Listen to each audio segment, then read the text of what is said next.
Bonne année, bienvenue aux 21 éditions spéciales depuis notre centre de production. Alors, qu'est-ce qui se passe ce jour? Alors, avec Maurice Kamto et Madame Chantal Biya.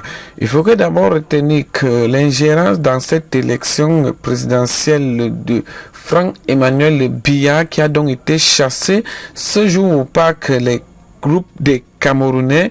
En fait, il faudrait donc retenir que le peuple veut donc un nouveau régime en dehors de M. Paul Biya. Vous vous souvenez que lors de la saison donc des vœux de M. le Président qui venait donc nous dire tous donc au revoir pour la fin de ce mandat qui pourra donc terminer le 25 septembre 2025. Alors, pendant cela, il y a donc eu tout un collectif des avocats du Cameroun et voire même d'étrangers qui ont donc soulevé toute une panique avec la présidence de la République. Je me souviens d'abord une fois que Madame Biya a donc organisé les vœux à l'une des femmes qui a donc félicité donc ses vœux de bonheur et de prospérité. Alors, je pense donc que cette édition du 20 vous sera donc servie sur notre télé depuis le Burkina Faso. Alors, nous souhaitons d'abord une très belle et heureuse année au président Ibrahim Traoré, qui est donc le président de tous les Burkinabés. Nous souhaitons donc bonne année aussi au président du Gabon, Olingi Nguema, qui est donc le patron militaire des Gabonais. Dans ce studio, je vais donc toujours accueillir la même personne qui était donc au début, le neveu de M. Biya, qui va donc nous décanter ce qui ne va donc pas au palais. Il nous fait donc des très graves révélations, très choquantes. Donc, si vous n'êtes donc pas habitué, n'entrez pas au studio pour écouter cette réalisation de l'un des créateurs de contenu, Daniel Nikon. Dans ce studio, écoutons ce qui va donc... Beaucoup de problèmes au Cameroun. Et il va lui demander, une première des choses, la libération des prisonniers politiques. Pas seulement ceux du MRC, mais il lui a même demandé, parce que vous êtes un fils de l'Église, il faut une grâce présidentielle. Donc, ceux-là même qui ont travaillé, vos anciens collaborateurs, il faut pardonner. Donc, il faut une grâce présidentielle. Donc, les Atamabara, qui avaient déjà mis beaucoup de temps et qui sont malades et tout et tout. Et puis, il lui a demandé de vite arrêter la crise du Nozo qui va s'aggraver. D'installer un vrai dialogue. Biya va faire semblant d'accepter. Le pape fait donc que Biya rencontre son secrétaire d'État. Biya va discuter avec le secrétaire d'État du Vatican. À l'époque, oui, c'est d'ailleurs lui. C'était le cardinal Pietro Parolin. Ils vont aussi signer certains accords avec le ministre des Affaires étrangères du Vatican. Et d'ailleurs, c'est le professeur Oyono qui vous expliquait que le Vatican, c'est un État. Donc, quand on dit que l'État ne fait plus de la politique, là, c'est n'importe quoi. Alors, Monseigneur Paul-Richard Gallagher, d'ailleurs, que vous avez vu arriver au Cameroun, va recevoir Biya. Tout est formalisé. L'élection de 2018 arrive. Le pape ne met pas la pression.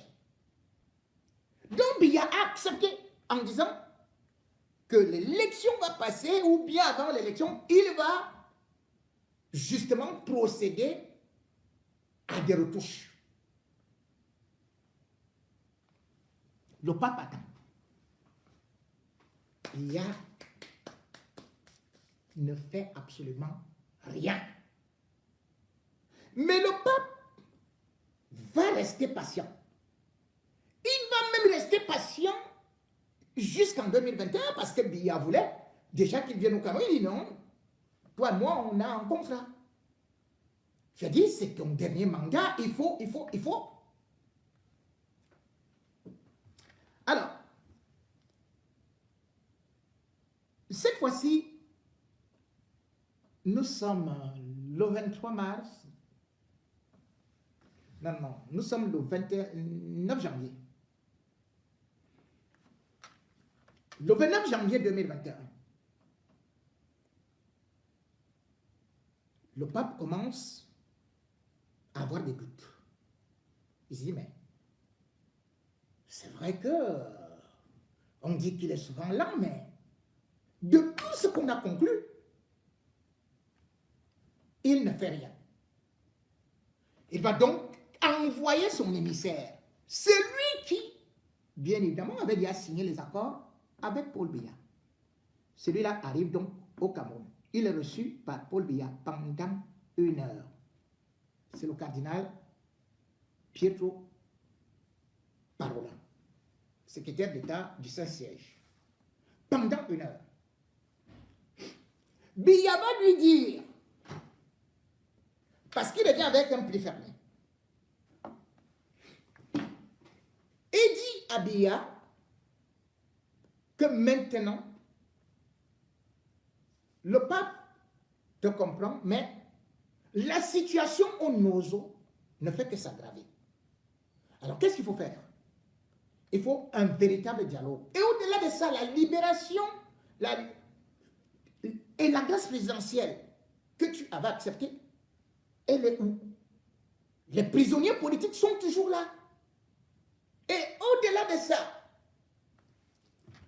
d'autres conditions arrivent. On lui demande maintenant que, au regard de l'inertie, au regard des détournements, il doit faire un remaniement.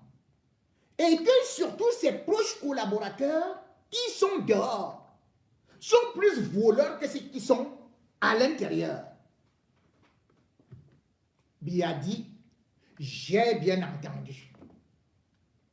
Je vais apporter des réaménagements, je vais faire ceci, je vais... Et le pape ajoute qu'il faut la révision du code électoral et un vrai dialogue. C'est donc ce dialogue que Monseigneur Toumi voulait organiser. Et que Biya, enfin, l'entourage de Biya, donc les Ngongo, ont tout fait pour que cela n'ait pas lieu. Le pape s'énerve donc. Il est invité au Cameroun, il ne vient pas. Voilà comment le vrai divorce commence. En 2021.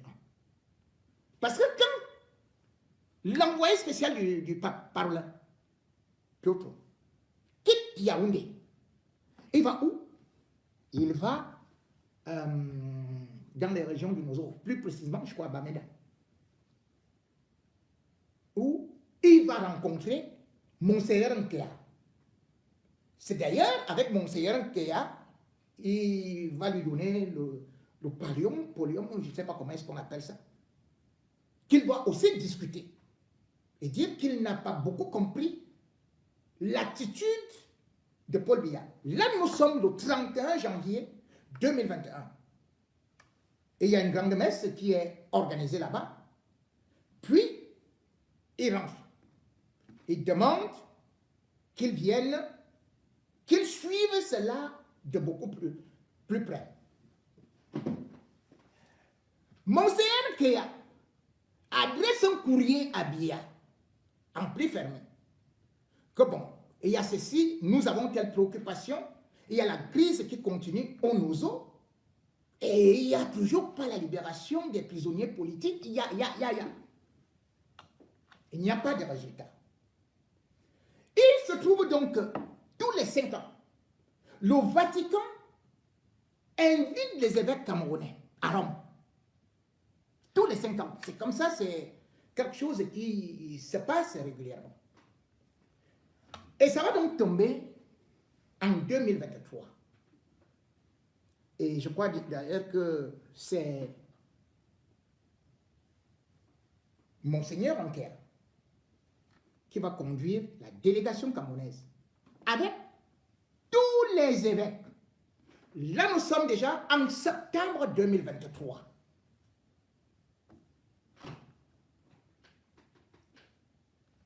Quand ils arrivent au Vatican, à Rome, ils sont tous reçus par le pape de façon, c'était la grande réunion et tout, pour discuter des avancées et surtout de ce qui stagne au Cameroun. Je devrais vous dire que l'ordre du jour, c'était échange politique. Suivez bien, le premier point. Échange politique, économique, socio-culturel et religieux. Et voici ce que le pape a dit. Mot à mot. Le pape va dire devant les évêques ceci.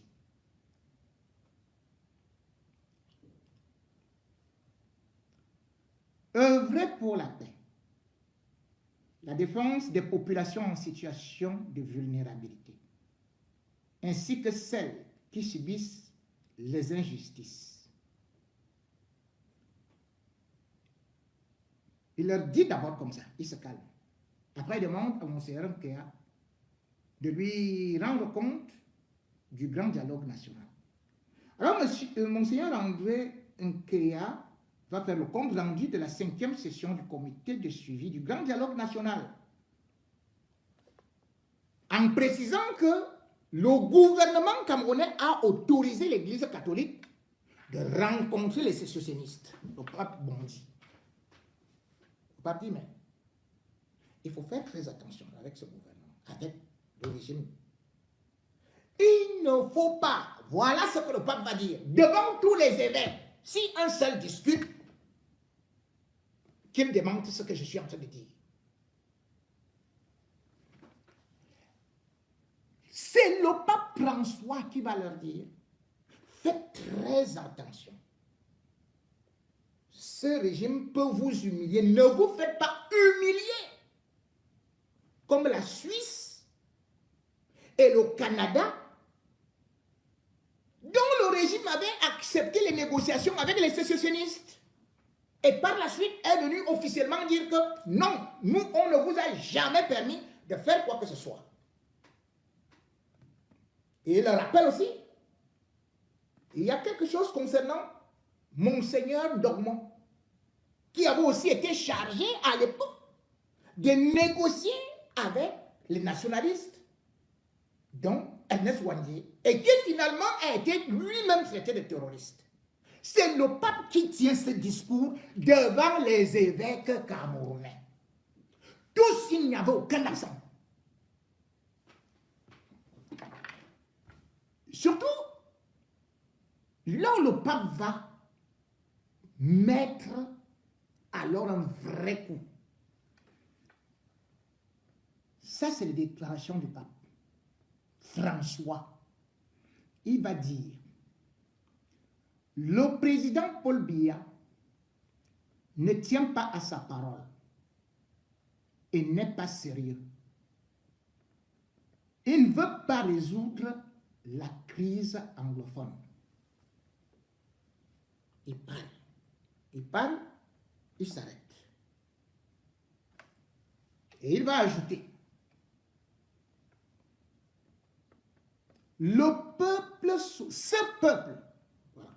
ce peuple souffre énormément. Et le président de la République reste insensible aux cris et lamentations du peuple qu'il a élu. D'où vient-il donc? Ça, c'est le pape François qui le dit devant tous les évêques camerounais. D'où vient que Monseigneur Mbarga, Jean Mbarga, vient aujourd'hui dire que Paul Biya écoute son peuple? Mais c'est hallucinant.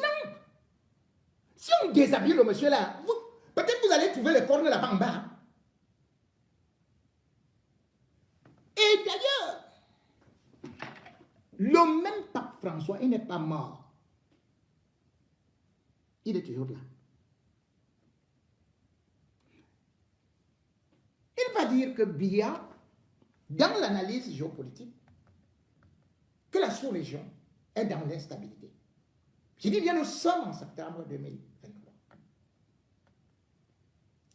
Et que le Cameroun risque de subir ce que les pays voisins subissent. Donc, Biya peut être victime de coup d'État. C'est le pape François qui le dit. Que Biya apparemment ne maîtrise plus ce qui se passe dans la sous-région. Personne ne bronche. Alors, quand ils veulent se lever, il insiste et il dit ceci aux évêques camerounais. Ne faites plus confiance au président de la République qui ne veut vraiment pas le dialogue.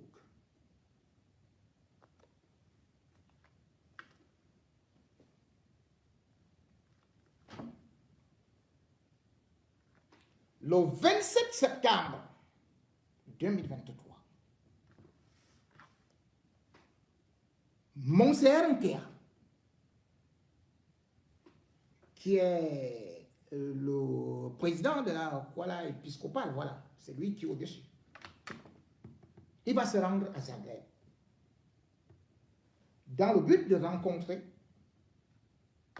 son homologue afin qu'il l'aide à résoudre la crise anglophone.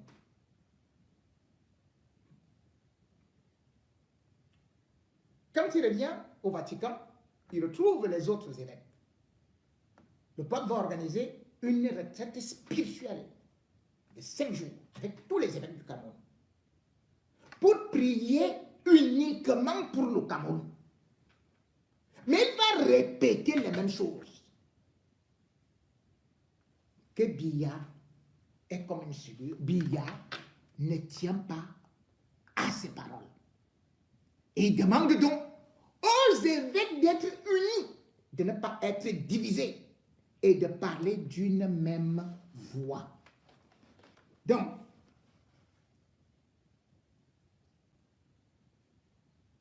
le 1er octobre 2023, le pape François reçoit de nouveau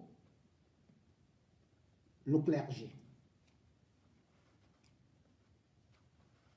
Mais ce qui est extraordinaire, c'est que quand ils arrivent au Cameroun,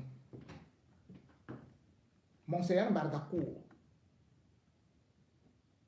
il va dire à Biya que le pape, il ne te porte plus au cœur. Le pape a dit qu'on doit tout écouter. Monseigneur Barga va donc recevoir les injonctions, les directives de Paul Biya, de casser le clergé, de diviser sa d'émietter. Des clans se créent donc certains étant dans son village. Et d'ailleurs, vous avez pu constater que pendant que tous les autres parlaient déjà d'une même voix, regardez ceux qui suivent ou qui ont été recrutés par Monseigneur Jean-Marie. Le premier à sortir, c'est Monseigneur Philippe Mbarga. Mbarga chez nous veut dire aie peur. Mbarga. Mbarga moite. Aie peur de l'homme. Il est évêque des Bolois. Vous avez suivi sa déclaration? Lorsqu'il a vu que les évêques faisaient bien mal. Voilà ce qu'il déclare. Le problème du Cameroun n'est pas Paul Biya, mais le manque de patriotisme.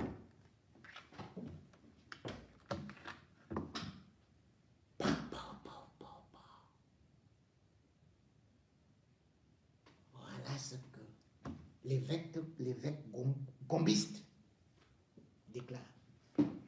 L'autre qui va aussi faire une sortie, il n'a pas encore fait une sortie, hein, mais vous allez voir comment ils vont faire? Attendez la sortie de Monseigneur Joseph Atanga. Il est archevêque de Bertois. Il est avec Jean Barga. Attendez la sortie de Monseigneur Jean Bosco Nkep. Il est évêque de Déa, apôtre de Jean Barga. Attendez la sortie de Monseigneur Achille Eyabi, évêque de Zeka. C'est le disciple de Jean Barga. Les autres qui exécutent les directives du pape et du Vatican sont donc Monseigneur Cléda, Monseigneur Emmanuel Abou, que vous avez vu sortir, Monseigneur Yaoudo, que vous avez suivi, Yaoudo Urgou, qui a dit mieux vaut le diable, que le diable prenne d'abord le pouvoir, après on voit. Vous croyez qu'un évêque peut venir dire un truc comme ça si ce n'est pas le Vatican qui autorise? Monseigneur Longtier Kenon de Bafoussam, il est dans la même logique. Celui qui dandine, qui écoute beaucoup, Monseigneur Mbarga, il a fait une sortie pour se détacher. Donc, déjà, ça fait lever les cheveux sur la tête de Jean Mbarga, parce qu'il savait que c'est son élément. Mais il a fait une sortie contre le régime. C'est Monseigneur Sosten Bayemi Macheli, évêque d'Obala. Sans pour autant oublier Monseigneur Andrion Kea, qui est le président de la conférence épiscopale nationale du Cameroun. Alors, ce qu'on voit aujourd'hui est tout simplement ce qui avait déjà été depuis fort longtemps toujours au Cameroun. Les trahisons, les positions. À l'époque, on avait un évêque qui était Monseigneur Ndokmo. Et bien évidemment, les membres du clergé avaient décidé de le lâcher.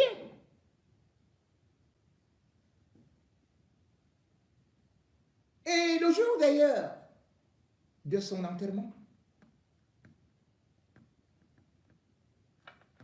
parce qu'il était parti en exil après avoir été condamné, je vais vous lire les prises de position pour vous dire pourquoi notre église et ces gens que vous voyez là, qu'il faut que vous connaissiez à qui vous partez même vous confesser. Vous partez là, vous partez vous confesser. Oh, papa, faites attention. L'enterrement de Monseigneur Ndokmo à Bafou. Vous savez, c'est un jeune prêtre, c'est un prêtre qui avait fait l'homélie. À peu près comme le mannequin de Jésus, il y a un prêtre là, un jeune prêtre là, voilà, qui parle. Et d'ailleurs, je vais mettre une des vidéos tout de suite. Alors, il s'appelait Abbé André Seigné. Devant ses supérieurs, il avait dit ceci: Monseigneur Ndokmo a été trahi par des hommes d'église et de nombreux chrétiens qui, au moment où il en avait besoin, n'ont pas appliqué l'évangile, n'ont pas appliqué à l'évangile, à son égard.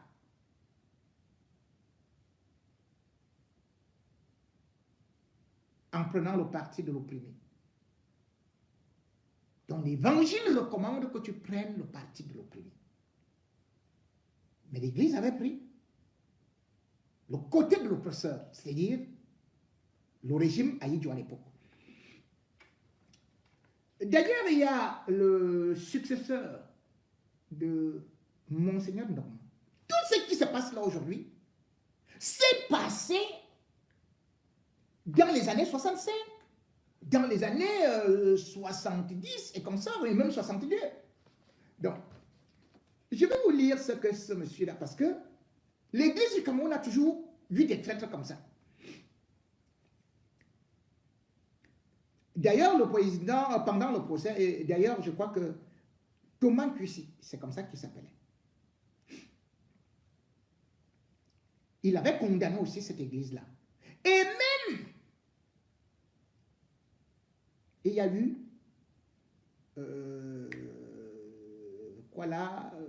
l'association interdiocésaine des prêtres indigènes qui avait dit ceci.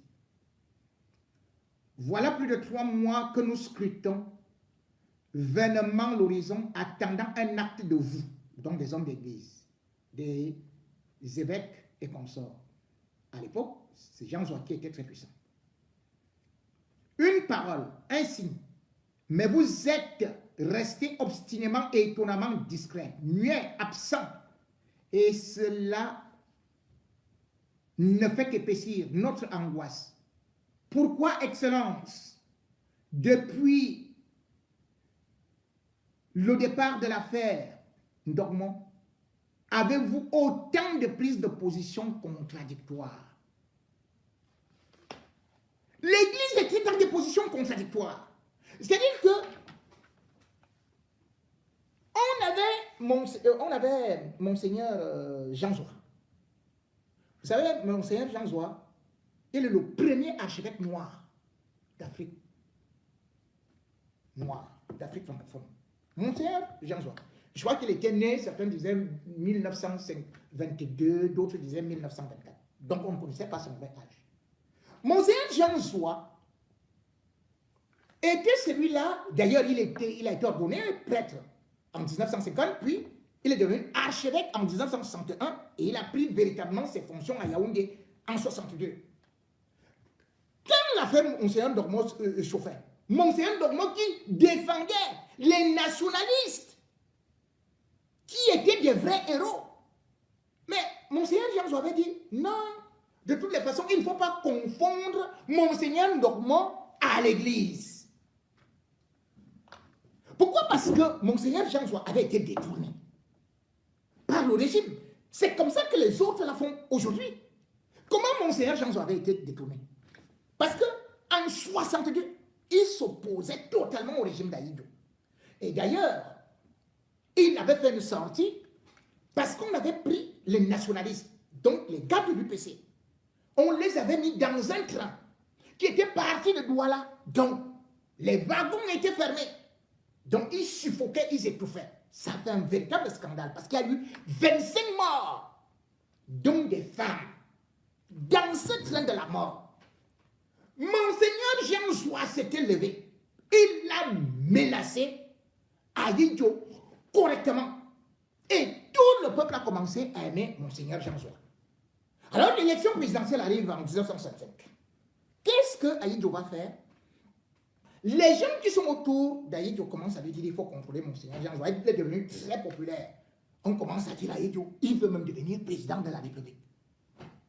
Aïdjo réfléchit. Et après, les rapports secrets viennent lui dire que oh, le gars là, le peuple l'aime trop de telle sorte que s'il se présente, c'est lui qui passe. Aïdjo commence à prendre ça au sérieux.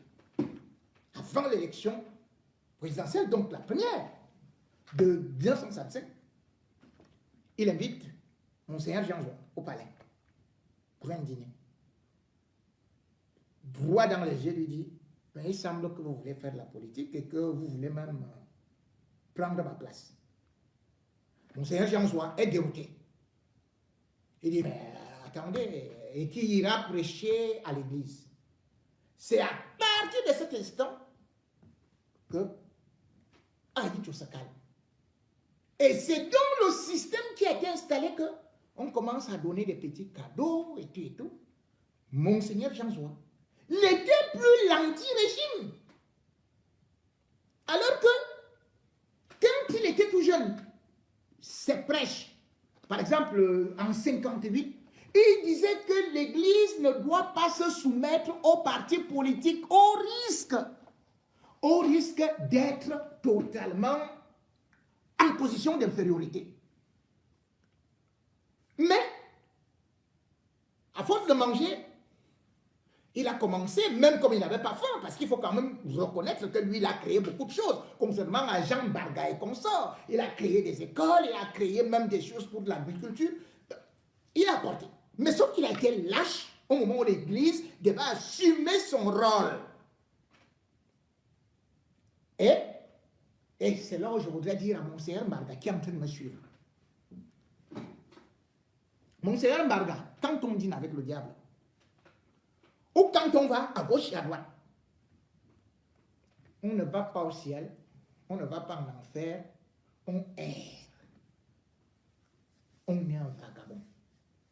Et de toutes les façons, c'est aujourd'hui que Monseigneur Jean Barga vient nous parler que Biya est un homme incroyable, quelqu'un qu'on reconnaît officiellement comme un franc-maçon, comme un rosicrucien, comme faisant des pratiques magiques et tout et tout. Monseigneur Jean vient dire ça. Il connaît comment. Monseigneur Jean Barga vient dire ça. Je vais vous rappeler, Monseigneur Jean Barga, si vous avez oublié. Vous connaissez comment Monseigneur Jean est mort? C'était en 1998.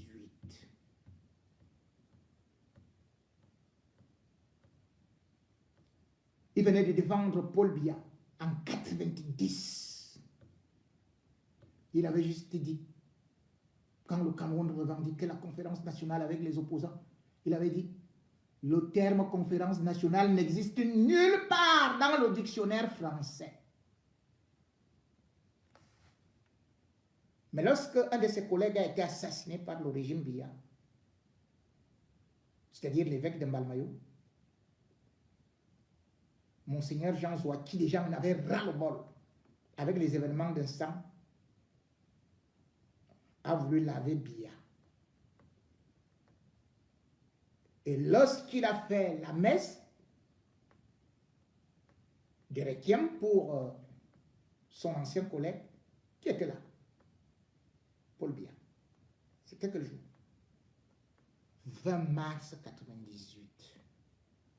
Qu'est-ce qui s'est passé en pleine cathédrale? Jean Zoua s'est effondré. Il est mort. On a dit arrêt cardiaque. C'est juste un petit rappel d'histoire. Continuez à aller manger avec Biya. Sanguinito, qui était le grand maître de Malte, il a mangé avec Biya, non? Tout le monde a vu comment il a été reçu au Cameroun. Qu'est-ce qui est arrivé après? C'était la mort. Monseigneur Bala, chez lui, il n'avait que les photos de Biya et de Chantal. Comme ça là. Comment on a fini avec lui? Continuez donc avec Biya, Monseigneur. Personne ne viendra pleurer. On aura eu à vous avertir. Et de toutes les façons, tout a un salaire ici-bas. Vous pouvez jouer avec les hommes de Dieu, avec le peuple, mais vous n'allez pas mentir au bon Dieu. De toutes les façons, le Vatican ne porte plus Paul Biya dans son cœur parce que l'Église, la vraie Église de Dieu, a pris le côté du peuple. L'Église assume sa véritable mission. Même quand ceux qui, du régime RDPC sataniste, prennent Paul Biya pour Jésus-Christ. Jésus-Christ est mort pour nos péchés. Paul Biya fait mourir vos enfants pour ses péchés. Paul Biya est un apôtre de la paix et nous avons dit qu'il va au-delà de Jésus-Christ. président Paul Biya Je veux me cas. Voilà me cas. Et le vrai homme dit qu'il va au-delà de Jésus-Christ. Reprends me Le cas. président Paul Biya est un apôtre de la paix. Et le vrai homme dit qu'il va au-delà de Jésus-Christ. Le type Les évêques est, à mon avis, un événement extrêmement important pour le parti au pouvoir lui-même. Pour la machine du parti au pouvoir, il doit comprendre que les trois évêques-là sont originaires Du grand de nord. ce que Meka a appelé le RDPC. Le grand nord. C'est-à-dire les nordistes non musulmans. Voilà leur porte-parole, trois, qui sont contre la candidature de votre chef. C'est quelque chose de très sérieux, posez-vous des questions. Et ça montre que, par contre, Jean Bagassé, lui c'est un naïf. Qu'est-ce que les évêques nordistes sont en train de dire? Ils sont en train de dire que la question de la candidature du président Biya n'est pas la question uniquement du RDPC, elle n'est pas une question interne. Elle est une question hautement nationale. Pourquoi? Parce que c'est comme si on va dans un match où un capitaine d'une équipe, l'arbitre là est le père du capitaine de l'équipe A. Deux équipes font un match à la finale de la Coupe. L'Argentine contre le Brésil. Et l'arbitre est brésilien.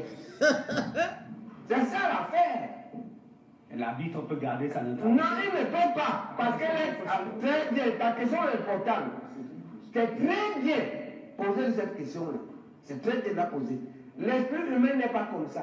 Ce n'est pas parce que Paul Biya elle est quand même pas les unes parce que Paul Biya le lui demande. La Cour constitutionnelle ne fait pas les faux procès parce que Paul Biya le demande. Paul Biya est tranquille. Ce que l'être humain est que dès que c'est notre nom et le revoque, quand tu veux, il te doit tout. Donc, Et ne pas. Non. ce n'est pas seulement le Non. peuple camerounais. Vous parlez de l'exemple. Oui, on dit que si on a un système électoral où une personne nomme tout le monde, revoque tout le monde, quand il veut, y compris à la veille des élections, tout le monde ou la majorité là, va travailler pour lui. Ça s'appelle le jeu privé. Voilà. Les évêques disent que depuis 40 ans, Paul Biya, toutes les élections que tu as gagnées là, tu as gagné parce que c'est toi qui es le chef de tout. Et donc, tu as deux alternatives. Ou en mars, l'UPC en train de réfléchir que on va poser à Paul Biya RDPC. On est en train de réfléchir au laboratoire. Comment faire pour résoudre ce problème de la neutralité du système électoral? Il peut aller aux élections, mais avec un système neutre, en allant à l'Assemblée, en changeant les lois qui font la neutralité. Les lois qui font la neutralité, par exemple, on dit n'importe quoi, le laboratoire est en train de travailler, le laboratoire de Henriette Ekouin est en train de travailler pour proposer des choses comme on peut faire une commission neutre qui nomme les camps. Quelque chose comme un de ces évêques, le chef des pasteurs, le représentant des musulmans, les représentants des partis ayant déjà siégé à l'Assemblée. C'est eux qui nomment les camps. Et Voilà. c'est eux qui votent. Comme ça, le camp est neutre. Et c'est pour dire, même moi, il est candidat. Et là, Le RDP. Par exemple, le RDP va vous faire des sa propositions. candidature ne vous posera pas de Il problème. ne posera un problème à aucun Camerounais. Ok? Voilà. Deuxième raison pour laquelle les évêques en ont marre. Et ça, c'est la principale.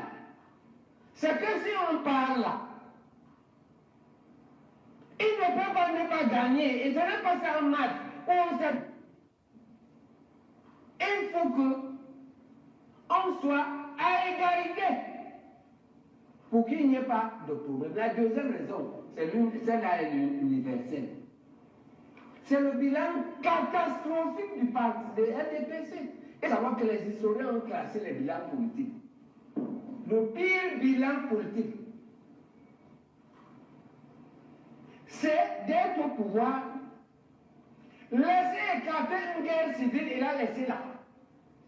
En tout cas, une guerre civile. C'est pourquoi quand les historiens américains classent les hommes, le PSF, qu'est-ce qu'il a fait? Il faut que les gens confondent ma sultane là, parce que je vais parler maintenant comme un journaliste, parce que la radio Veritas que je gère, j'ai le mannequin de Jésus, c'est le prêtre. Le discours du président, et je l'ai suivi à partir de la radio Veritas. À la fin de ce discours, je suis allé sur Facebook et j'ai écrit 42e discours inutile. Le pays va te reposer, la retraite n'est pas une mission. C'est l'abbé Étienne Bakar, le mannequin de Jésus qui l'a écrit. Parce que j'ai pris le discours de 2018 que j'ai ici, et il était introduit.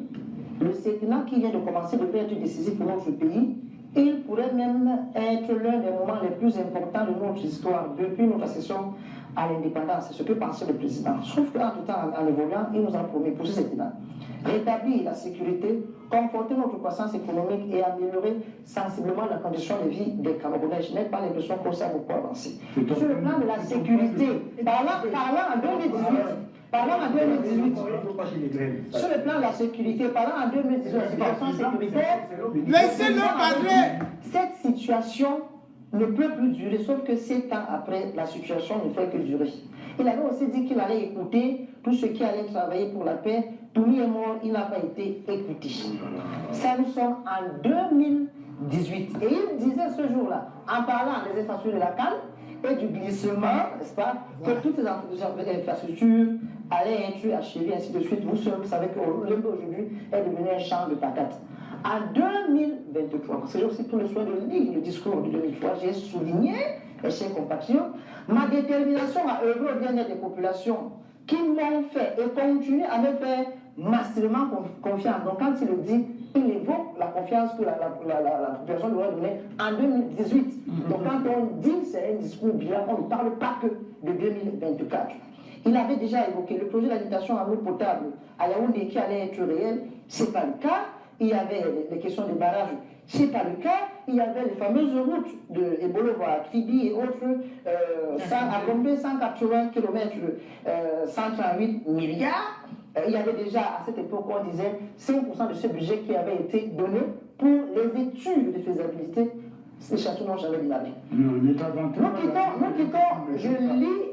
Nous quittons, pas de discussion sur la réponse. Maintenant, quand on revient sur celui qui est d'actualité, celui qui est le discours bilan, il dit qu'il y a eu des avancées considérables.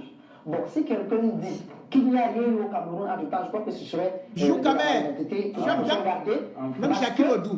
C'est bon. Si quelqu'un dit qu'il n'y a rien eu, je dirais que c'est malhonnête parce qu'on a quand même vu que sur la route entre Aidé et Aïdoua, il y a des sparadraps qu'on a posés sur le bouton, parce qu'il y avait trop de trous. Il y a quand même des choses, on a quand même placé un peu de sparadraps sur la route. Et puis là où je trouve que c'est de la provocation. Depuis mon accession à la magistrature suprême, l'amélioration des conditions de vie des Camerounais et des Camerounaises n'a jamais cessé d'être mes préoccupations. Les Camerounais vont répondre eux-mêmes si leurs conditions de vie ont été améliorées là où les prix de tout et de tout grimpent. Donc je dirais qu'au terme de ces appels conclusions, je puis vous assurer que ma détermination à vous servir demeure intacte et se renforce au quotidien face à l'ampleur des défis auxquels nous sommes confrontés. Ce que je vais dire à mon papa chéri, à mon grand-père, c'est que, en tant que prêtre, et comme je sais que c'est un ancien séminariste, il doit continuer à servir le pays désormais en restant le chapelet. Parce que la prière, c'est aussi une manière de servir. Quand on est déjà vieux, on ne peut plus courir, on peut prendre le chapelet et prier pour ses enfants. Pour ceux qui se demandent s'il s'agit bel et bien de Monseigneur Yaouda Ourgo, dans cette séquence vidéo devenue virale, le prélat répond. C'est bien de moi. Trop, c'est trop. Non, non, non. La guerre au nord-ouest, c'est seulement deux petits trucs. On aurait fini. Ici, le Boko Haram, on aurait fini. Mais pourquoi on incite toujours le chef de l'État à être candidat? Non. D'ailleurs, il se montre encore plus dur au cours de notre entretien téléphonique. Tu peux donner la houe ou bien la machette à ton grand-père de 92 ans, aller à pied à 1 kilomètre, aller travailler au champ. C'est quoi ce Camerounais-là? Et on nous dit seulement de prêcher la paix. Les gens ont marre. Non. C'est le ras-le-bol d'un berger qui porte le fardeau des souffrances du peuple camerounais. Une vision que partage aussi Monseigneur Abo, évêque de Ngaoundéré. Il évoque le poids des souffrances qu'endurent les Camerounais réduits au silence. Mesdames et messieurs,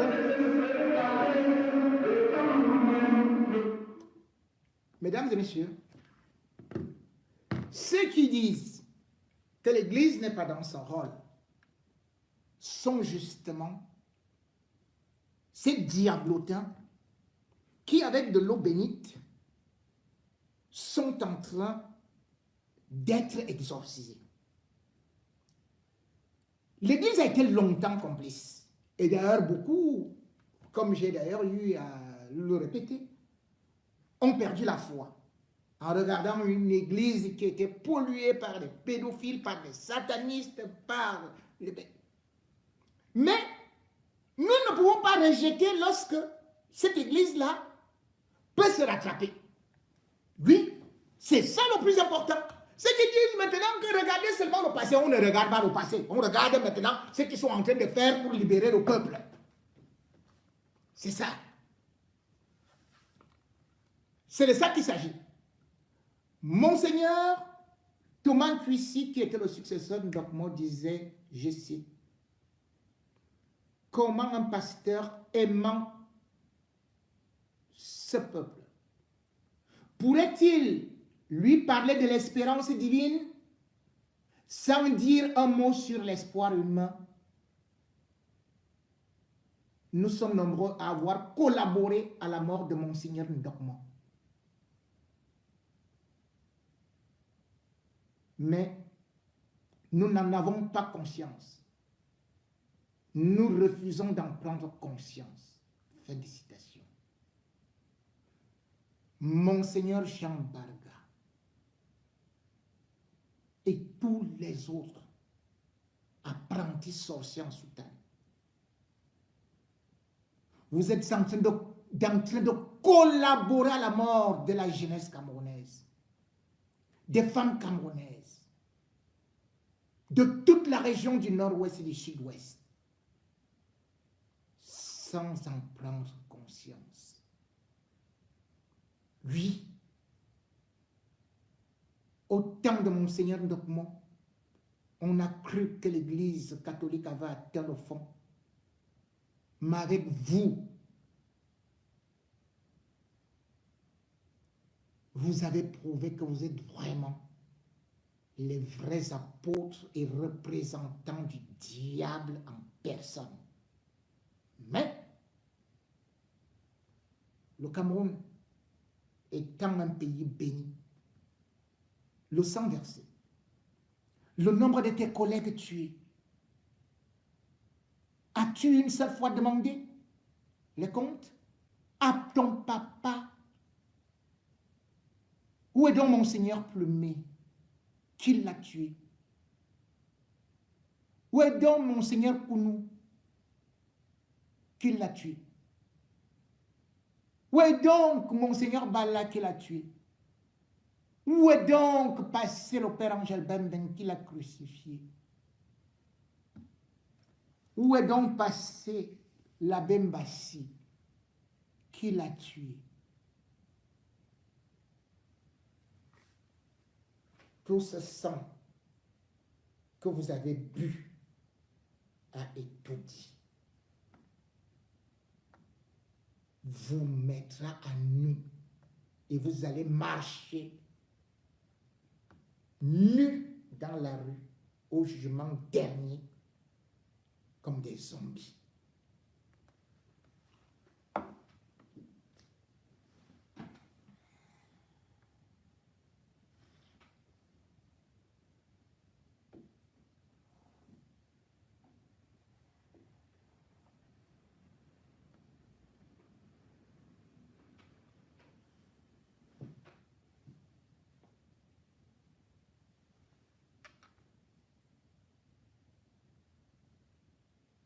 Et tout dit, la citadelle assiégée.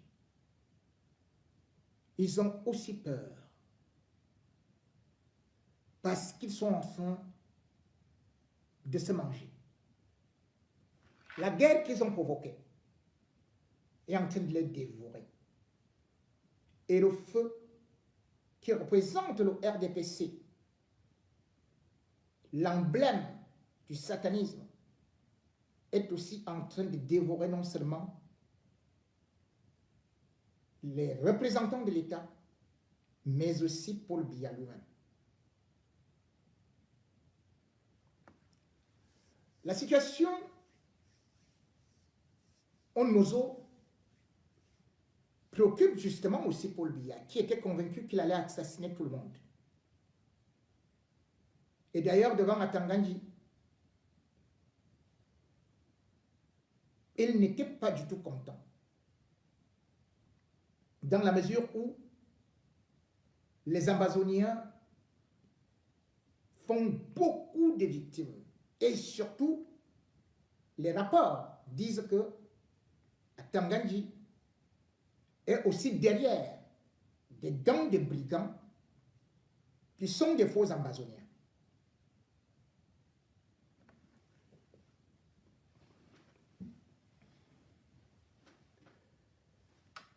Lors de la présentation des vœux, non seulement Biya a tiré les oreilles d'Atanganji par rapport à sa façon de se disperser, mais il a bien voulu savoir où était l'affaire du sous-préfet d'Ibato enlevé. Atanganji n'a pas répondu.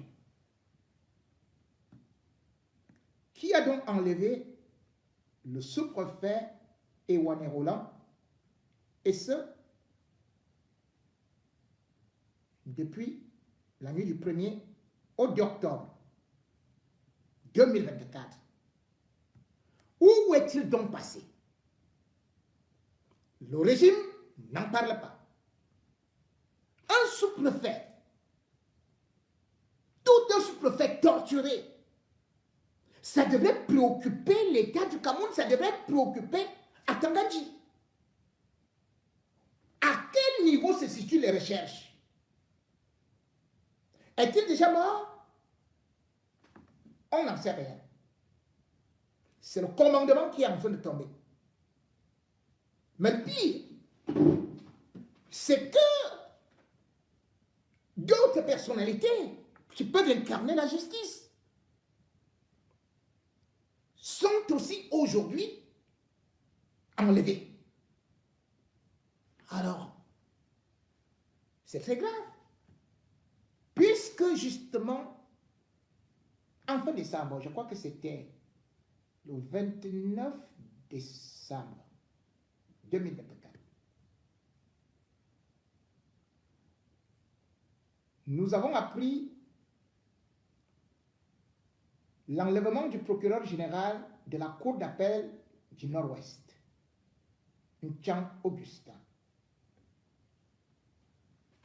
Atanganji ne nous a encore rien dit. Le gouvernement ne communique pas dessus.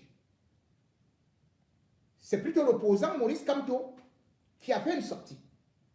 Et personne n'a répondu. Voilà des personnalités qui sont en train de partir alors qu'Atanganji s'occupe tout simplement des ONG. En réalité, ce qui est en train de se passer dans le Nozo est encore beaucoup plus grave. Le régime Biya nous avait montré par des mensonges d'un Tintin, d'un zinzin qu'on appelle Steve Fa. En octobre 2022, il avait dit que la guerre c'est fini au Nozo. Il était avec le bir. Et avec ce bir-là, les parents l'ont écouté parce qu'il était payé par le gouvernement. En fin de compte, une semaine après sa communication, 7 enfants ont été abattus. Il n'y avait aucune sécurité dans cette école. Mother Francesca Balengolsou. Ils avaient entre 9 et 12 ans. 24 octobre, le même Steve a été reparti au lieu du crime pour faire la sorcellerie. Et pour faire semblant que c'est lui qui maintenant vient consoler les enfants, donner les dons, où a-t-il pris de l'argent?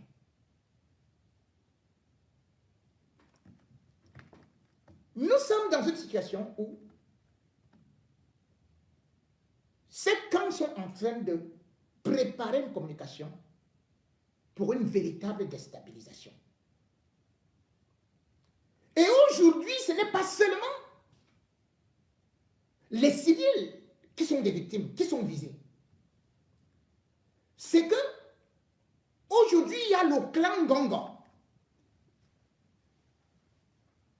Le clan Gongo est en train de vouloir créer un soulèvement et de faire un véritable coup d'État avant l'élection présidentielle. Ça s'avance. Vous avez pu le constater. Certaines images ont circulé sur les réseaux sociaux. Je ne peux pas vous montrer cette horreur de ce qui s'est passé à Roya, où les éléments du BIR ont été massacrés, nus, torturés. C'est-à-dire qu'on a pris le sexe, je crois que même Martinez Zogo n'a pas subi ça.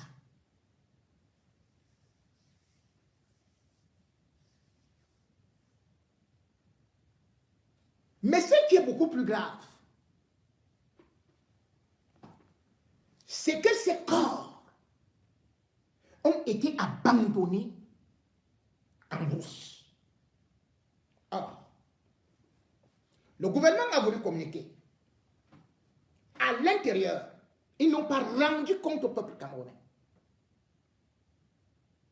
L'attaque a eu lieu le 3 janvier 2025.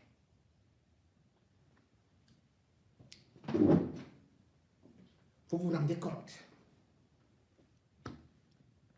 Les cadavres sont restés abandonnés. Ont été filmés. Nus.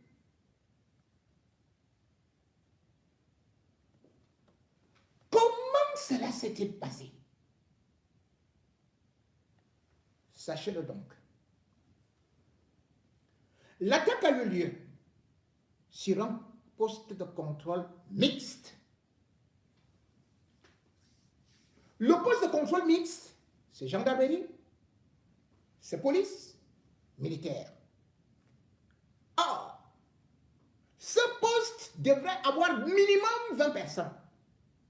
Certains éléments ont été d'abord enlevés, envoyés en mission. Et les ambazoniens étaient informés. Qui informait les ambazoniens? Parce qu'au moment où on fait la programmation des équipes, ça ne se fait pas en Ozo. Ça se fait à Yaoundé, au quartier général du BIR. Les informations sont envoyées et sont connues par Gongo à Tangani, secrétaire national de la sécurité. Aucun ambazonien ne peut être au courant qu'à tel moment, à tel poste, les effectifs sont diminués. C'est-à-dire qu'ils sont en infériorité. Non seulement ils ont tué, ils ont emporté quelques armes qui étaient là. Cela veut dire qu'ils sont informés par Yaoundé. Et à chaque fois, c'est comme ça qu'ils sont attaqués. Les gars du Bir ont donc compris que c'est Ngongo et Ramos à Tanganji qui veulent créer un soulèvement. Pourquoi? Parce que on tue les gars du Bir. Dites-moi, ne serait-ce que pour la dignité. N'est-ce pas que vous enlevez immédiatement des cadavres? Pas qu'ils pourrissent. Et ils ont laissé cela transiter par les forats de tous les soldats du Bir, qui ont donc dit, pour 2025, et qui sont d'ailleurs prêts à retourner les armes. En fait, ils sont en train de tomber dans le piège, comme Gongo et Atanganji tentent. C'est-à-dire, ils savent que Paul Biya risque de remanier. Alors s'ils remanient, ils n'ont pas de chance. Ils peuvent aller en prison.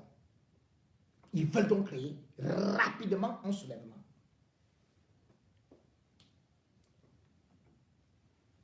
Plusieurs mensonges ont été distillés. Et j'ai pu vérifier certaines informations à partir du communiqué du BIR même, ou de ceux qui sont supposés être là-bas au front. Voilà ce qu'ils ont écrit. BRS, LSO du 30-01-2025 à 15h10, FN. Objet, activité, Upfort, notre ZE, HVRC, arrondissement de Akwaya, secteur Balim, ce jour à mi-journée. Attaque du poste mixte F23, Agua, par groupe armé de la tribu Fulani. Bilan provisoire, Upfort, non observé, amis, 5 pax décédés, dont 4 de F3, ACM, Bokono, SGT, dont sergent, Tedongzi, Cal, Sommet, SDT, DCL, Obama André, 1 de la GN, AC, Mouta, Stephen, un blessé. Un blessé, 3 disparus. Poste incendie. Matériel emporté par Opfort, non encore dénombré. Communication difficile, recoupement en cours. Et fin. Mesdames et messieurs, ceci est d'abord faux. J'ai fait le recoupage. Je ne peux pas vous montrer des vidéos, c'est horrible, ni les photos. D'abord, il y a 7 morts et non 5. Et il parlait des disparus. Ce n'est pas des disparus. Tous ont été tués.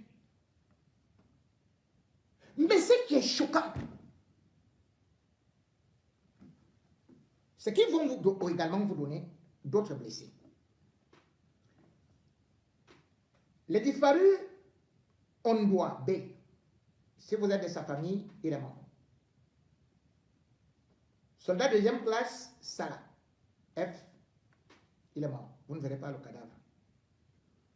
Soldat deuxième classe, Yuninge, il est mort. Vous ne verrez pas de cadavre. Donc, et puis, ceux qui sont encore morts après, Asem Bokono, Asem Mouta, SVTengo, voilà. Bref. Mais ce que je dénonce et déplore, c'est que, mesdames et messieurs, c'est des enfants qui avaient encore la vie devant eux. Au moins, on aurait remis des corps.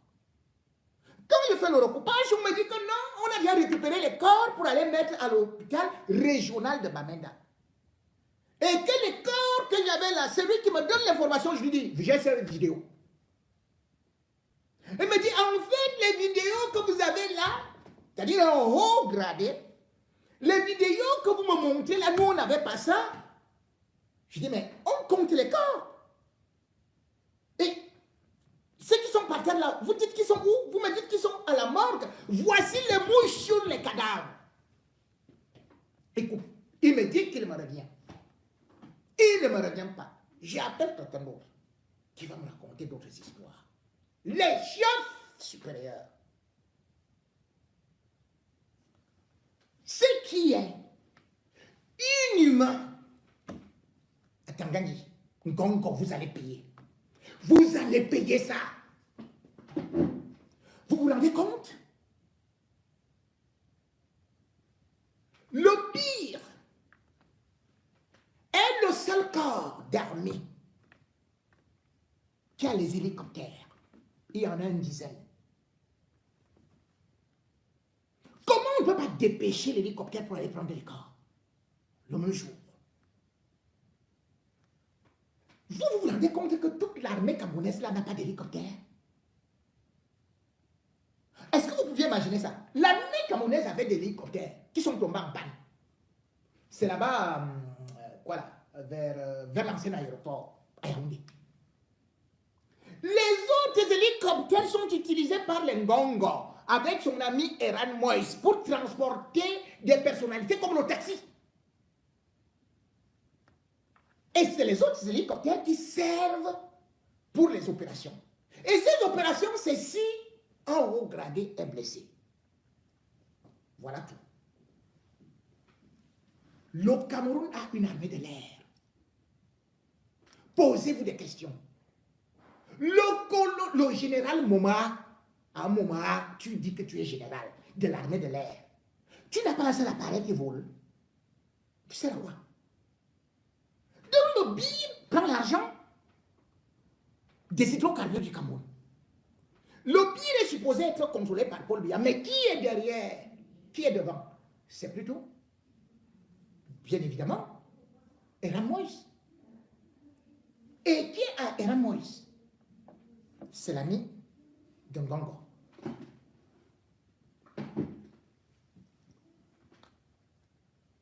Mais ce qui est très grave, qui est plus grave, c'est que comment vous pouvez m'expliquer que nos eaux, les Ambazoniens, n'attaquent pas les douaniers, n'attaquent pas ceux qui font le contrôle routier. Les douaniers ne sont pas formés pour faire la guerre. Vous savez pourquoi est-ce qu'ils ne sont pas attaqués? Parce que Tanganyika et ses Ambazoniens ont conclu avec les douaniers et ceux qui font les contrôles. C'est-à-dire les faux Ambazoniens d'Tanganyika. Qu'on prélève de l'argent dans les contrôles routiers, on verse une partie aux Ambazoniens. Même chose pour les douaniers. Dites-moi, comment un Ambazonien peut abandonner les douaniers qui ne sont pas formés? Ils ne s'attaquent plus à certains... Mais ils vont s'attaquer à des postes mixtes.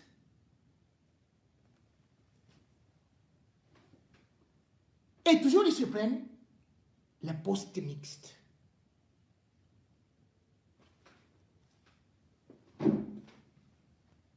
J'ai dit,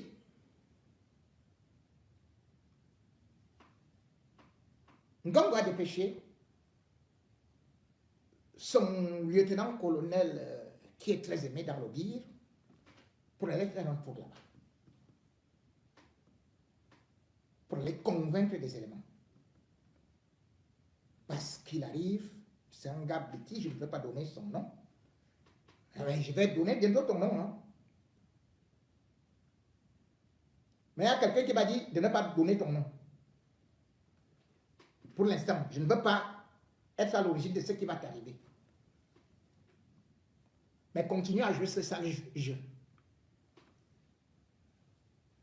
La guerre aux Nozo, donc, pendant que les enfants des pauvres sont en train d'être sacrifiés, les gars sont en train de s'organiser. Clairement. Et ce qui est grave, c'est qu'il y a eu des réunions là-bas. Je vous avais déjà dit qu'il y a des choses qui se passent.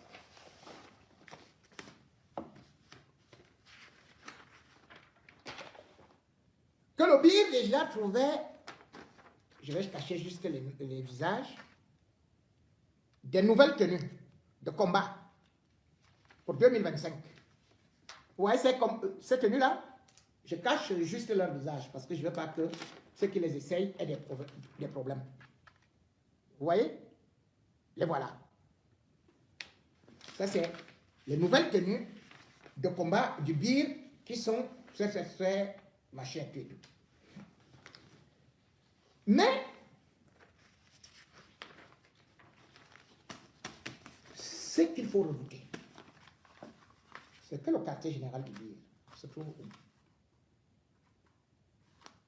À Bastos. Et les informations que j'ai est qu'ils ont construit un bunker à Bastos et sont prêts à attaquer. Ils vont attaquer où? Ils vont attaquer où?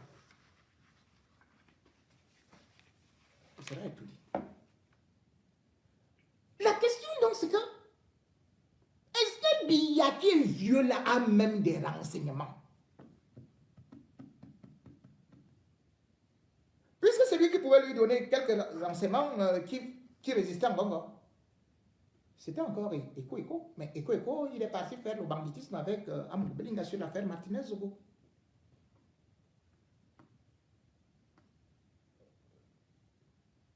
Et lorsque vous voyez donc ce qui est en train de se passer, les armes et tout ça, l'affaire du contre-amiral Fouda, qui pouvait encore faire le petit poids, mais lui-même, il est écarté.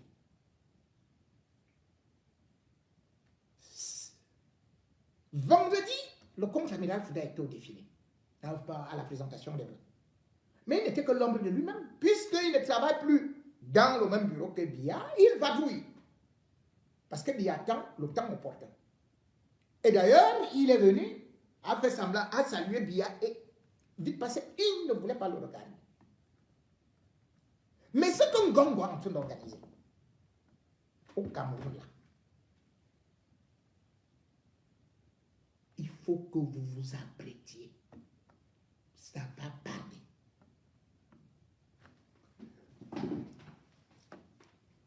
Pourquoi? Il a déjà pris. La plupart des officiers supérieurs sont dans ses poches. Et vous savez comment? À travers une fausse route. La route de Kondo-Titi. Eh bien, le gouvernement a dit qu'il va construire la route de Kondo-Titi. C'est-à-dire, Amenda et Kondo-Titi.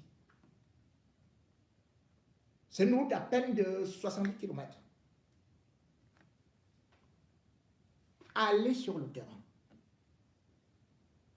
Cette route, au lieu d'être confiée à une grande société, on a dit qu'on confie au BIR. Et maintenant au BIR, ce sont les officiers supérieurs qui gagnent les marchés. Et Ngongo déjà a le patron du BIR dans certains endroits qu'on appelle le colonel Benene. Le colonel Benene a son frère qui gère le matériel et cette route, qui est le commandant Gabraba. Qu'est-ce qui se passe donc sur cette route? On sort chaque année 120 milliards. On distribue les marchés aux officiers supérieurs du BIR.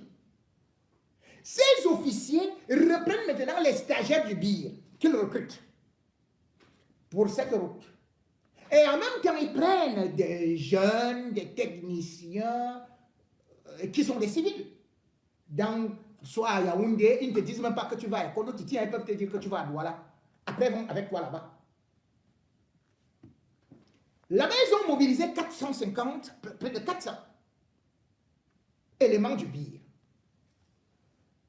C'est pour bouffer de l'argent et être dans les poches de Ngongo. Presque tous 90% manger cet argent. Le pire,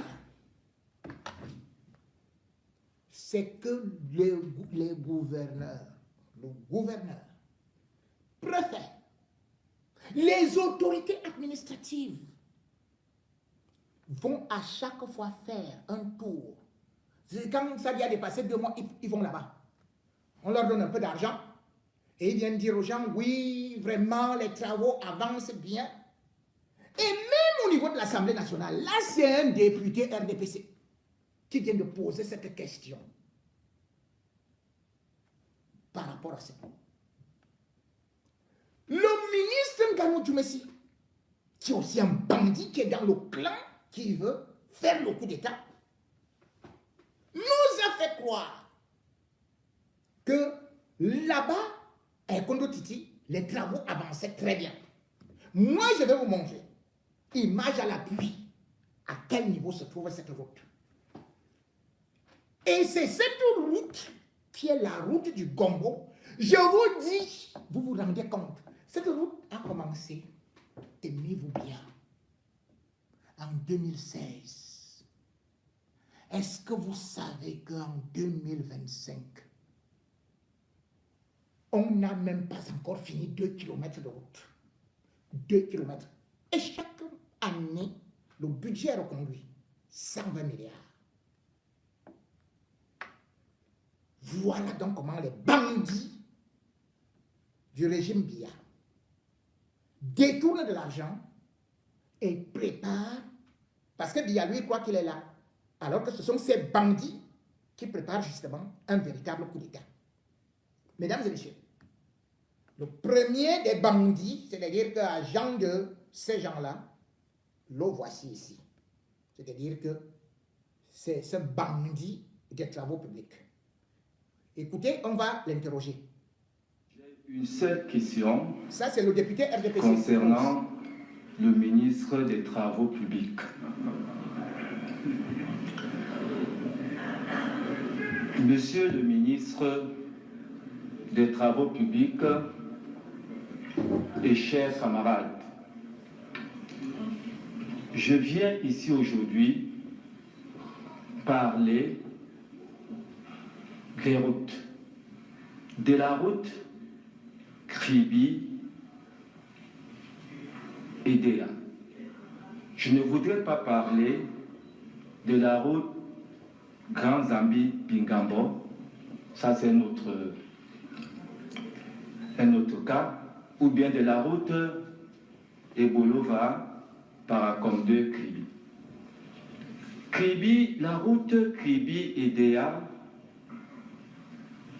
où le chef de l'État a logé le port à eau profonde de Kribi, qui est un grand pourvoyeur de fonds dans le budget du Cameroun, 23 milliards de francs par mois. Cette route est abandonnée. Abandonnée depuis quelques jours. Les nids de poules. Le directeur général du port, Patrice Melom, avait demandé,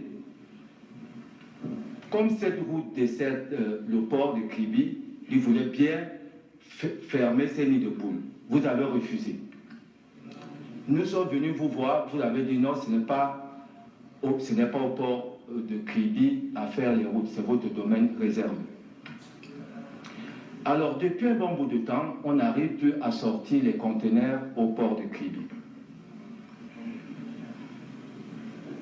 Et nous avons crié, monsieur le ministre, ça nous empêche de faire, nous les militants, nous sommes à la veille d'une grande bataille. Ça nous empêche de convaincre nos populations de voter pour notre champion en disant, mais si vous êtes incapable de fermer les nids de poules, qu'est-ce que vous pouvez bien faire d'autre? Nous ne pouvons pas l'accepter. Et depuis que ces travaux ont commencé, on ferme les nids de poules avec du ciment. On a commencé à Edea, on s'est arrêté à El Matini. Les hôteliers de Kribi ne vivent plus. Les gens ne viennent plus à Kribi. Ce n'est pas un problème personnel contre vous, mais nous avons le droit de parler quand ça ne va pas. Nous avons été élus pour accompagner le chef de l'État. Et ce n'est pas le chef d'État qui viendra fermer les nids de poules de Kribi, c'est nous qui devons le faire. Donc je voudrais vous dire, il faut tout faire.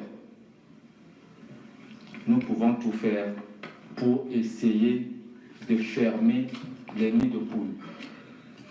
Monsieur le Président, c'est tout ce que j'avais à dire. Écoutez maintenant. Je voudrais verser dans Le voilà le bandit. des sénateurs deux considérations. 1. Nous aurions fini avec la route Ekondo-Titi Ekondo Titi. depuis 2019. N'oublions pas qu'un Tunisien a été assassiné là-bas et 2 Camerounais. Nous aurons fini avec la route Kumba-Manfé. Il nous reste 25 km. L'entreprise qui y travaillait est partie. Face à cet état de choses, d'abord pour Ekondo Titi, Monsieur le Président de la République a décidé de mobiliser le bataillon d'intervention rapide. C'est le bataillon d'intervention rapide qui fait ses travaux avec le concours technique des équipes du ministère des Travaux publics et bien évidemment le concours de ceux des chefs traditionnels qui réussissent à se mobiliser. Savez-vous seulement que ces éléments doivent porter des tâcherons de Yaoundé pour arriver à Ekondo Titi? Les tâcherons de Yaoundé à Ekondo Titi. De Yaoundé pour arriver à Ekondo Titi. Savez-vous seulement que pour véritablement avoir des agrégats, il faut aller les chercher à Ekona. Nous sommes à plus de 120 km du site des travaux. Tout à côté, à Kogne, on pourrait les avoir, mais c'est impossible. Monsieur le sénateur Mbelamouki, aidez-nous. Il demande au sénateur de l'aider. Aidez-nous à faire en sorte que nous mobilisions le personnel d'appoint sur place.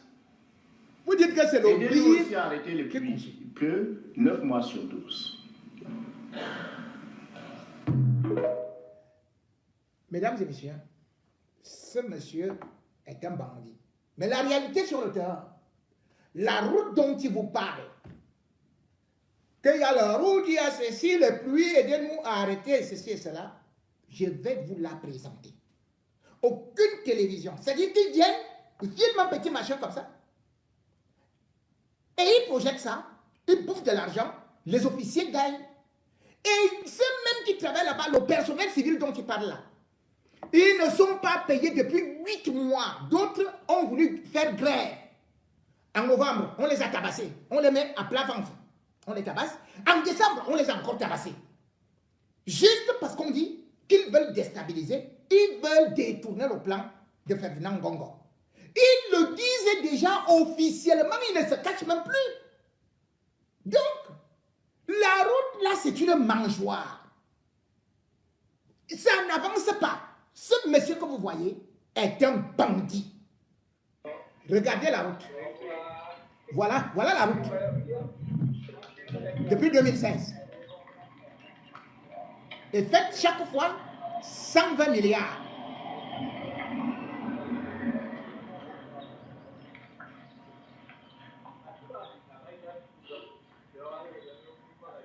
Voilà la route. La grande route dont parle Nganou Djoumessi l'infirmier.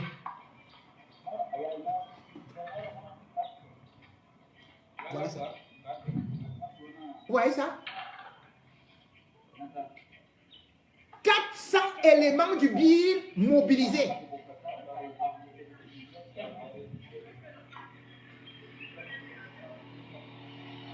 Voilà tout. Moi, je suis à Paris, je m'en vais filmer. Hein. Là où les autorités camerounaises ne peuvent pas aller, moi, je vais là-bas. Voilà ça. Voici la route de Kondo Titi. Rémi Ngonoïkan à Paris. Il vous montre ça. Il faut lui dire des choses intéressantes. Non, monsieur Boni. Il faut Non, c'est bon, c'est bon. Non, non. Non, non, c'est comme ça. Vous voulez même que je mette ça? Il n'a pas tort, hein. Il faut dire des choses intéressantes. Bon. Non, non, non, non, non, non. Ce coup d'État, donc, ne fait qu'avancer. Ne fait qu'arriver. Et qu'est-ce qui s'est passé pendant la cérémonie de présentation de... Vous avez constaté que Paul Biya, chaque fois qu'il voulait causer avec Mondayolo ou bien encore avec le directeur du protocole, parce que normalement c'est eux qui ont un poste là-bas, Bikele. Donc on arrive pour écouter. Et qui a plus parlé avec Paul Biya? C'était le ministre de la Défense, Joseph Betiasson. Mais le problème est le suivant, c'est que le ministère de la Défense ne peut rien contre, ou bien l'armée camerounaise ne peut rien contre le BIR. C'est le BIR qui est hyper équipé. Et au-delà de ça, le BIR est directement financé à partir du palais. Et au-delà du BIR, il y a la garde présidentielle. La garde présidentielle, Biani, Boko Bondo là-bas. Mais est-ce que Boko Bondo est dynamique? Les gars sont en train de regarder tout ce qu'il y a là, puisque la DSP n'existe même pas. Celui qui s'occupe de la DSP lui-même, il est malade. Les deux d'ailleurs, lui-même et son adjoint. C'est-à-dire que vous avez le général Aïbo Desensio, c'est un légume. Et de l'autre côté, vous avez Evinando, c'est un autre légume. Et maintenant, vous avez celui, même comme il n'était pas militaire. C'est-à-dire que Fouda, il est seulement embourbé dans les affaires de machin et tout ça, avec l'Mbapou, avec le lieutenant-colonel ici. Maintenant, on le convoque même d'ailleurs. C'est-à-dire qu'on profite justement pour le convoquer actuellement, pour faire que le tribunal militaire le convoque. Et lui, il est là-bas et il dit maintenant, oh non, je ne vais pas au tribunal militaire, je refuse tel juge, je fais ceci, je fais cela. Ngongo ne fait qu'avoir tout entre les mains. Donc, les parents du régime qui faisaient le contrepoids, ils sont presque aujourd'hui au point mort. Est-ce que vous avez vu Laurent Esso? Est-ce que vous avez vu Laurent Esso? Parce que vous avez vu Fouda passer comme ça. Mais c'est lui qui était toujours derrière Biya. Est-ce que vous l'avez vu encore? Il était derrière comme ça, on l'a chassé, il est derrière un faire-valoir. Laurent Esso avait la ligne directe de Biya. Mais Laurent Esso, il s'est lui-même tiré une balle au pied. En allant se fourvoyer dans des conneries avec Amgoubelinga. Parce que lui aussi voulait le pouvoir. C'était une autre tendance. C'était cela. Mais aujourd'hui, il est affaibli. Pourquoi est-ce qu'il n'est pas au palais depuis? Il y a des gens qui disent, oh, il est malade, il était en convalescence. Quand on a dit qu'il était malade, n'est-ce pas que ces gens d'anecdotes, ils ont écrit, voici le titre, fichez-lui la paix. Ils ont dit que Laurent est au travail matin, midi, soir. Ça, c'est le titre d'anecdote cette semaine.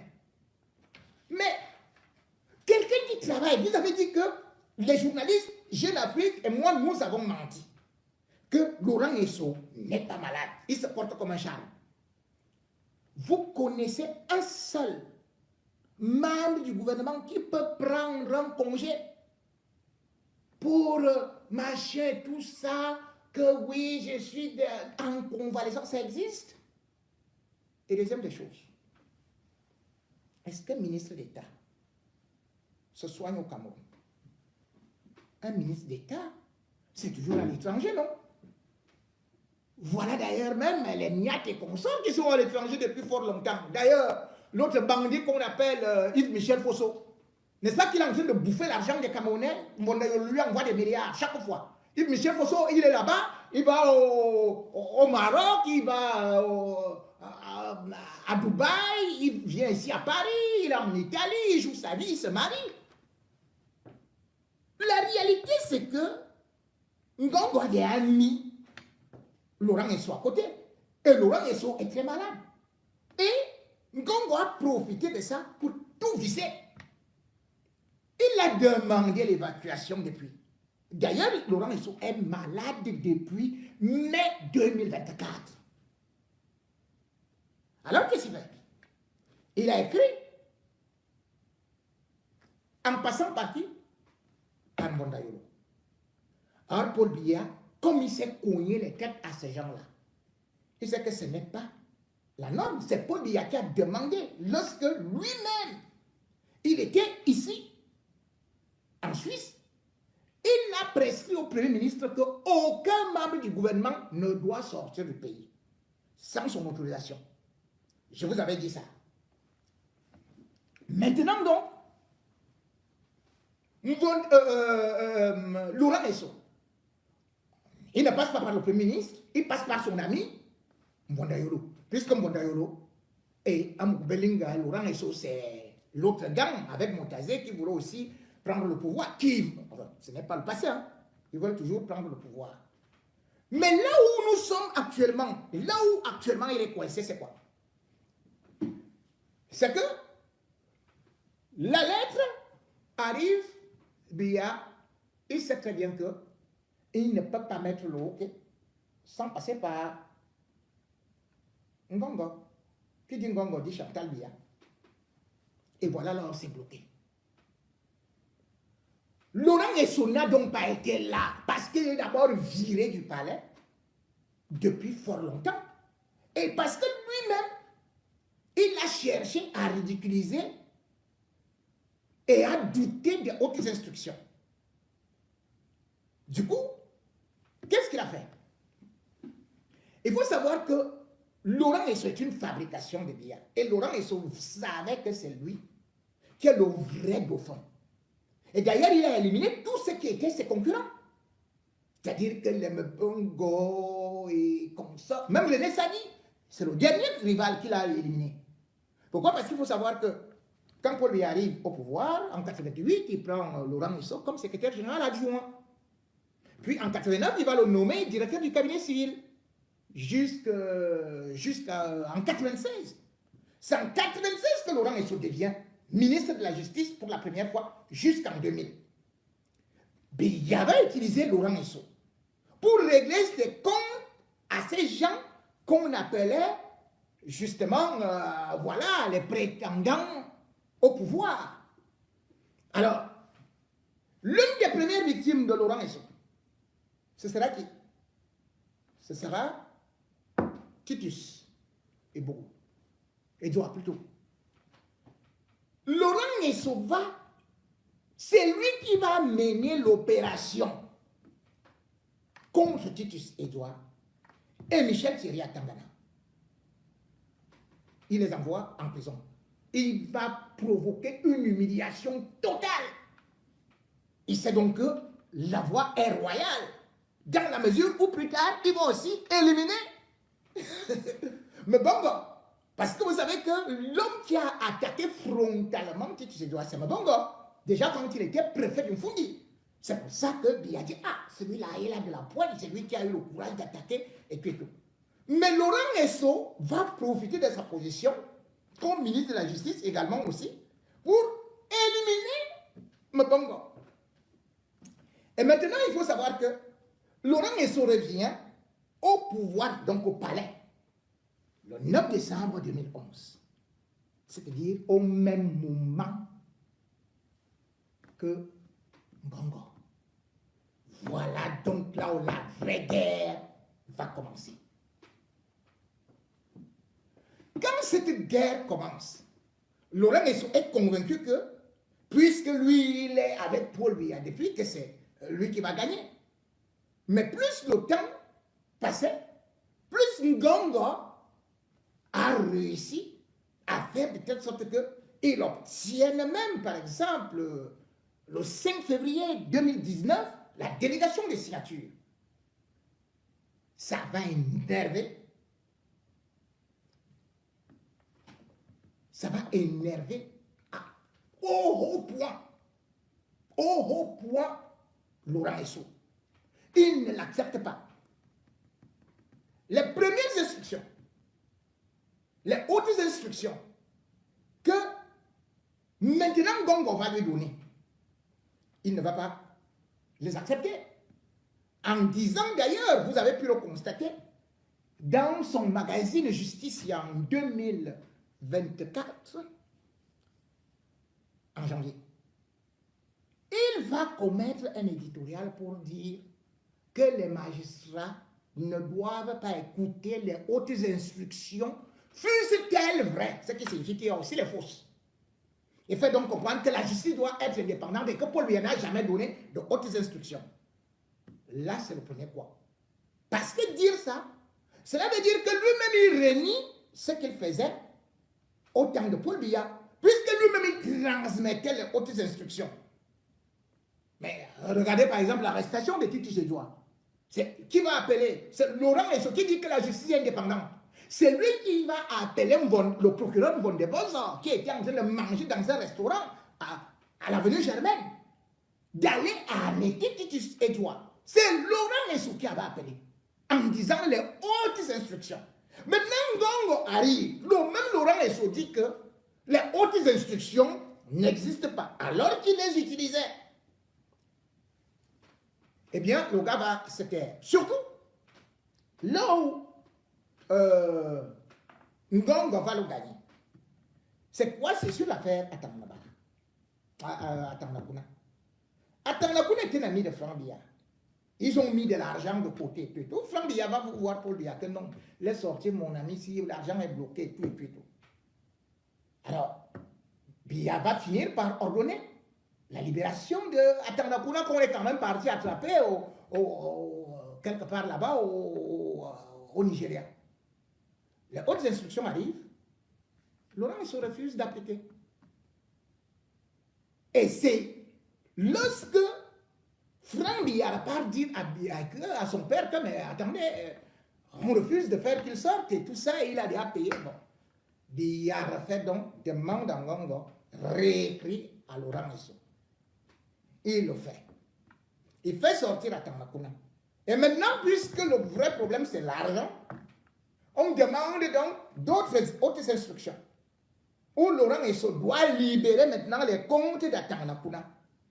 Laurent Esso plutôt engage de nouvelles procédures qu'il devrait maintenant plutôt faire arrêter Atanakuna qui s'enfuit donc il vient ici à Paris. Néanmoins, on a réussi à libérer cet argent-là. Et le problème, c'est que non seulement on a libéré de l'argent, mais Laurent Esso est diminué avec l'assassinat de Martinez Zogo. C'est-à-dire que, Reporters sans frontières, comme d'ailleurs je l'avais dit, lorsque le colonel Danoui est auditionné, il parle de Laurent Esso, qui a dit finissez le travail. Qu'est-ce qui va se passer? Amour Belinga, lui, il savait qu'avec Laurent Esso, ça ne servait à rien, il était en toute sécurité, puisque d'ailleurs, vous connaissez l'audio qui avait fuité. L'audio avait fuité où Amour Belinga disait que c'est lui qui fait muter les petites du secrétaire général à la police. Il montrait que c'est lui qui est au-dessus du ministre de la Justice qui ne suit que ses instructions.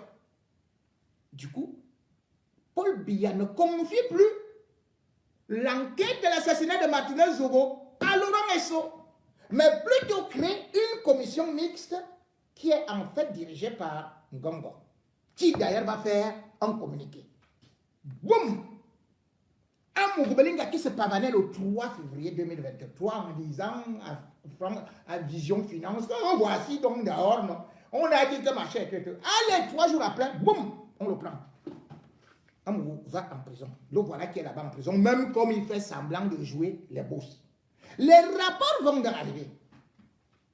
Paul Biya va appeler Laurent Esso pour lui demander, mais cette histoire qu'on parle là, est-ce que tu es vraiment conseiller? Ah non, bon, je ne le connais même pas. Il dit qu'il ne connaît même pas Amour Belinga. Or, il oublie que non seulement seulement, il venait de faire, d'être témoin du mariage d'Amogo Belinga, où il est arrivé comme un chef d'État. Amogo Belinga et Mélissa. C'est Laurent Esso qui est témoin. Et il y a l'audio. Deuxième des choses, le 10 août 2020, c'est Laurent Esso qui va profiter du Conseil supérieur de la magistrature pour faire nommer la femme d'Amogo Belinga, celle qui est magistrate, Sarah Itambi.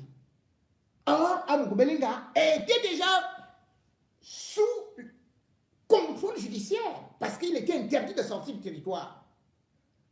Il organise une grande fête où on va voir tous les ministres. Comment donc Laurent Esso, qui a fait nommer, qui a fait gravir les échelons à la femme d'Amogo, était témoin, dit qu'il ne connaît pas Amogo Belinga. Voilà comment Biya retirait sa confiance à Laurent Esso. Il faut constater donc que non seulement l'affaire Martinez-Zogo a commencé à lui échapper, mais surtout, depuis 2020, il n'y a plus jamais eu de Conseil supérieur de la magistrature. C'est-à-dire que les auditeurs, parce que le dernier Conseil de la magistrature a été présidé par Biya. Aucun dossier disciplinaire présenté par Laurent Esso, alors que les magistrats sont corrompus et tout. Et bien sûr que c'est à cette époque-là qu'il y a le recrutement des auditeurs du common law, de la section common law, la première section. Entre-temps, rendez-vous compte, depuis 5 ans, non, on dit 2010, attendez, quand on dit, parle quand même de 2020, bon voilà, ça fait 5 ans, oui. Depuis 5 ans, il n'y a plus eu de Conseil supérieur de la magistrature suprême. Parce que Biya a dit que tout ce que Laurent Esso lui propose, c'est du banditisme. Il l'a trahi. Vous avez donc pu constater que le 20 décembre 2024, Senghor qui donne instruction à Laurent Esso de recruter les auditeurs sortis de l'ENAM en attendant leur intégration. C'est du jamais vu. On n'a jamais placé des gens comme ça sans Conseil supérieur de la magistrature. Donc là où est Laurent Esso, c'était Biya le tient comme prisonnier. Il ne peut pas aller se soigner. Et Biya ne peut pas le rencontrer. Puisque le même Laurent Esso a poussé l'outrecuidance jusqu'à dans l'affaire du Covid. Qu'est-ce qu'il a fait? Il avait demandé au parquet du tribunal criminel spécial de convoquer, de faire un mandat d'amener contre Ngongo. Ngongo a couru. Il est parti voir Chantal. Chantal a dit à Biya, ça c'est quelle histoire ça? Biya a dit, enlevez-moi cette histoire-là. Donc aujourd'hui, c'est le retour de la manivelle. Parce qu'il y a une vraie lutte de clans et que le clan de Zomla ou bien du vieux Laurent Esso, il ne reste plus que Mondayolo qui est fort dans ce clan-là, même comme lui, Paul Moutazé, est caché derrière. Donc, ce qui se passe, c'est que ces gars, sachant qu'ils sont impopulaires, qu'ils ne peuvent pas prendre le pouvoir par les urnes, mais comme ils ont de l'argent, il faut donc créer un soulèvement. Et ce soulèvement-là va aboutir à un coup d'État. On se débarrasse de Biya, on va dire que oh, c'est l'armée, ceci et cela. Or, l'armée qui va faire ce coup d'État-là, ce seront quoi? Ce seront les éléments du BI. C'est eux qui sont mieux équipés. C'est eux qui vont venir là, ils vont dire que bon, Ngongo, place-toi là et puis toi, allez, basta. Bref, Ngongo allait avancer. Sauf que, le vieux père là, quand j'ai regardé la cérémonie de présentation des vœux là, même si Ngongo faisait semblant de sourire et de faire ceci et cela, il ne voulait pas causer avec Ngongo. Il ne faisait que tourner le dos, il ne faisait que essayer de fuir. Donc Ngongo là, même toi-même, tu crois que tu es déjà arrivé. Tu peux te retrouver au carrefour de si et saveur. Parce que ce qui est en train d'arriver en ce moment, de toutes les façons, ne semble pas très très bon pour toi. Une chose est sûre, c'est que le Cameroun, et quand je fais ces annonces, concernant justement le BIR, c'est parce que si on engage cette guerre, elle sera mortelle, elle sera civile. Et il y aura beaucoup de morts. Il faut donc vite neutraliser ces camps-là. Et je crois que Biya comprendra. C'est vrai que le contre-amiral Fouda n'est pas mon ami. Mais faisait un petit poids là-bas. Parce que Ngongo a déjà presque un boulevard. Et il veut empêcher les élections avec son ami à Tanganji. C'est des bandits. Et tant qu'ils sont là, ces enfants-là perdront leur vie. Notre armée sera sacrifiée sous prétexte qu'on ne négocie pas avec les terroristes, alors que c'est eux qui alimentent le terrorisme. C'est eux qui provoquent les prises d'otages, les enlèvements. C'est eux qui sont à l'origine de la torture. Sinon, comment comprendre que à Tanganji, Ngongo refuse de négocier depuis? Comment ils ont saboté ce qui a été entrepris par la Suisse, où Paul Biya va pourtant souvent dormir? Comment comprendre? C'est presque alors la fin de cette édition spéciale depuis notre centre de production. La première, deuxième et troisième partie, les conclusions vous ont donc été faites. Vous pouvez donc écouter de façon chronologique l'intégralité via notre page politique de Daniel Nicole. Je pense donc qu'il faudrait retenir pour Madame Biya que les Camerounais l'ont déjà placée dans l'une des positions pour donc la déshabiller afin qu'elle puisse donc rester comme elle était auparavant. Alors, la leçon à conclure, c'est que les Camerounais ne veulent donc plus de M. Biya parce qu'ils ont donc des réserves. Alors, c'était l'un des analystes qui nous a donc fait des très chaudes révélations exclusives. Je pense que c'est presque la fin peut-être de cette première, deuxième et troisième édition spéciale depuis notre salle de production au Faso. Vous pouvez donc liker, vous abonner et partager pour que nous puissions toujours vous servir les très beaux contenus. Rebonsoir à tous et bienvenue à cette belle édition du 20h depuis notre salle de production au Burkina Faso. Bao!